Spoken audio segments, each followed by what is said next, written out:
started taking ketamine when I was about 18.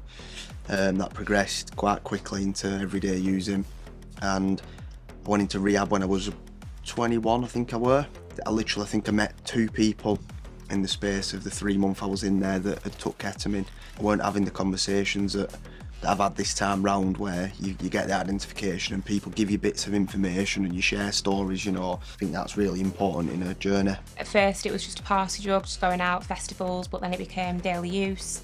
But then all the physical problems started to come along and I needed help, so that's when I went into rehab. Tried it 13 years ago, used every day for roughly 7 years. It was alright for years. It's the last 2 years I've had a rapid decline health-wise and life, in general. Been using ketamine for about 10 years. I started off as a party drug and it just got worse from there, really. Health issues were just drastic, and in the end I had to seek help.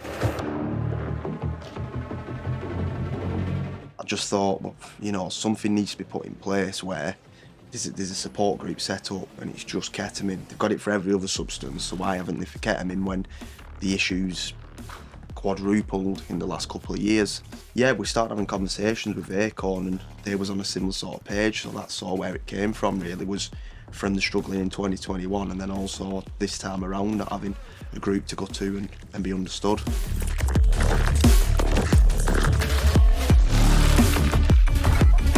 It definitely had a massive impact. That was one reason I was pushing to get into Acorn, just because of the ketamine and the ketamine groups. I was worried that I'd go into another rehab and they wouldn't understand. I feel like Acorn provided for what I needed.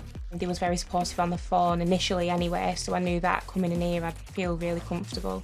Yeah, I definitely felt more confident coming to Acorn because of the group.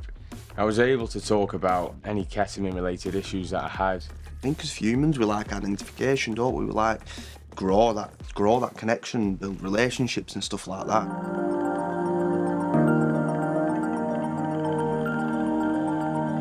I didn't feel like I was judged or anything by the other addicts. So compared to CA groups and AA groups, I felt like I fitted in a lot better. I could then open up more and talk about the issues that were playing on my mind.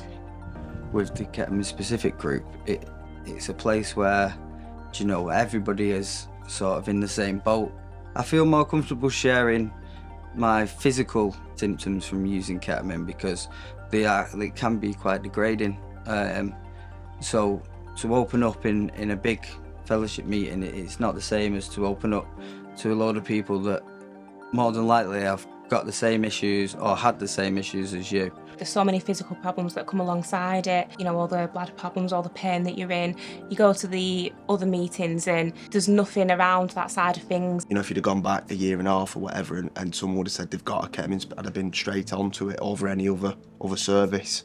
Some weeks it's 30 people in room, a similar age, who've got a similar story you identify with, who numbers you can swap, go for a brew, and do all that sort of stuff, and you're literally on the same wavelength, aren't you? It was somewhere that I could go and speak openly about the problems I was going through, without feeling judged, without feeling that anyone was, looking at me in any sort of kind of way. It's an epidemic at the minute. It's everywhere. It's become popular. It's not got a stigma behind it like it used to, which I think is another reason why young people are now becoming more susceptible to ketamine addiction, is because it is just everywhere. Me being somebody who's used quite a substantial amount of time as well, it's sort of a place where I can share my experiences with the younger generation and people that haven't been using as long and haven't had the consequences that I've had. It's a good place to try and help and inform the younger generation before it's too late.